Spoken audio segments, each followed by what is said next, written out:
Halo semuanya, kali ini kita mau ngobrolin sesuatu yang jadi tulang punggung semua layanan publik modern, arsitektur data. Kedengarannya mungkin agak teknis ya, tapi percayalah, ini adalah cetak biru yang menentukan seberapa cepat dan akurat negara bisa melayani warganya. Oke, langsung aja ke pertanyaan utamanya. Kita semua tahu, di setiap instansi pemerintah, data itu banyak banget kan? Ibaratnya lautan data. Tapi seringnya, data itu cuma jadi tumpukan digital aja. Nah, pertanyaannya sekarang gimana caranya kita sulap lautan data itu jadi kekuatan nyata, jadi pelayanan publik yang lebih cepat dan kebijakan yang lebih tepat sasaran. Untuk jawab tantangan itu, kita perlu pakai topi yang baru nih. Coba deh bayangkan diri kita semua, para aparatur sipil negara, bukan lagi cuma sebagai pengelola data biasa, tapi sebagai seorang arsitek data. Tugas kita bukan sekedar nyimpan data, tapi merancang sebuah mahakarya infrastruktur yang kokoh buat Indonesia. Perjalanan kita sebagai arsitek kali ini akan melewati 4 tahap penting. Kita mulai dari fondasinya dulu, terus milih material penyimpanannya, nentuin mau bangun di mana, dan terakhir kita siapkan rencana daruratnya. Udah siap? Yuk, kita mulai. Oke, tahap pertama dan yang paling dasar, fondasi. Sama kayak mau bangun gedung tinggi, kan nggak bisa asal-asalan. Kita butuh cetak biru yang jelas dan kuat. Nah, di dunia data, cetak biru itu namanya prinsip desain database. Jadi, apa sih sebenarnya prinsip desain database ini? Gampangnya gini, ini tuh seperangkat aturan main buat menata data biar logis dan efisien. Tujuannya simpel tapi krusial. Mastiin data itu akurat, konsisten di mana-mana, dan yang paling penting gampang diakses pas lagi dibutuhin banget. Cetak biru kita ini punya 3 tiang utama. 1. Kejelasan struktur. Jadi, data kependudukan ya ditaruh di ruang kependudukan, data kesehatan di ruang kesehatan. Nggak campur aduk. Kedua, integritas data. Ini penting banget. Kita harus jamin NIK seseorang itu sama persis di Kemendagri, Kemenkes, atau Kemensos. Kenapa? Coba bayangin kalau beda. Satu orang bisa dapat bantuan sosial double, sementara tetangganya yang lebih butuh malah nggak kebagian sama sekali. Kacau kan? Terakhir, efisiensi akses. Pas ada bencana misalnya, data penerima bantuan harus bisa ditarik dalam hitungan menit, bukan jam atau hari. Tanpa fondasi ini, pelayanan cepat itu cuma mimpi. Oke, fondasi kita udah kokoh nih. Sekarang kita naik ke tahap selanjutnya, bangun ruang penyimpanannya. Sebagai arsitek, kita punya pilihan. Mau bangun semacam ruang arsip yang super rapi dan terstruktur, atau mau bikin danau penampungan raksasa buat semua jenis informasi mentah. Disinilah kita kenalan sama dua konsep, gudang data atau data warehouse, dan danau data atau data lake.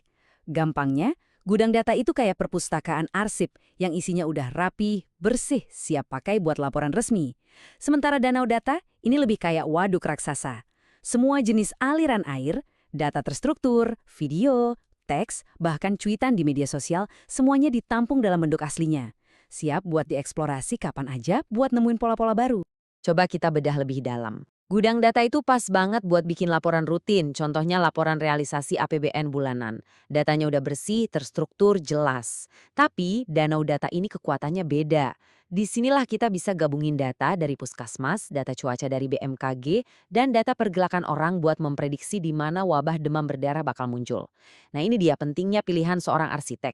Kalau sebuah dinas kesehatan cuma punya gudang data, mereka mungkin bisa laporin jumlah kasus, tapi mereka kehilangan kesempatan emas buat mencegah wabah itu terjadi. Salah pilih arsitektur bukan cuma soal teknis, tapi bisa jadi soal kesempatan menyelamatkan nyawa. Fondasi udah, ruang penyimpanan udah dipilih. Pertanyaan selanjutnya, kita mau bangun di mana? Apa kita mau bangun di tanah sendiri, yang artinya kita harus punya server fisik yang perawatannya mahal, atau kita sewa kafling di awan yang jauh lebih fleksibel? Nah, membangun di awan atau cloud ini punya banyak banget keuntungan strategis buat pemerintah. Skalabilitasnya luar biasa. Pas sensus penduduk misalnya, kapasitas bisa langsung ditambahin dalam hitungan menit, nggak perlu nunggu pengadaan server baru.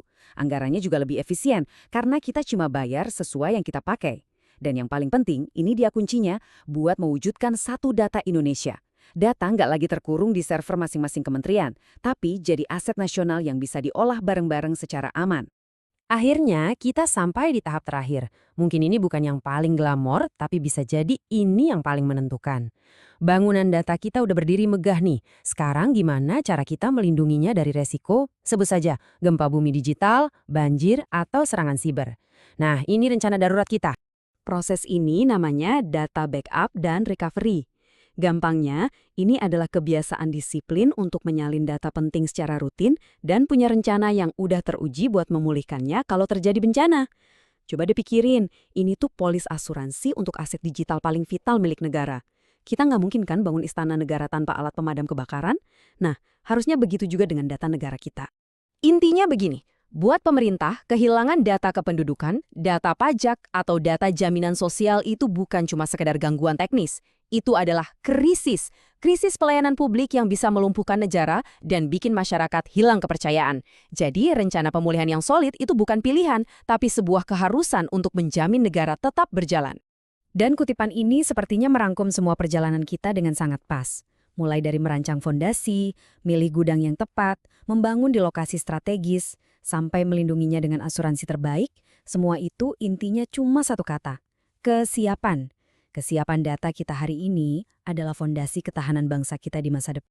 Jadi, sebagai penutup, saya mau kasih Anda sebuah tantangan. Setelah kita lihat cetak birunya bersama-sama, bola sekarang ada di tangan Anda, para arsitek data di instansi masing-masing. Pertanyaannya bukan lagi apa itu arsitektur data, tapi arsitektur data seperti apa yang akan Anda bangun untuk masa depan Indonesia. Pilihan ada di tangan kita semua.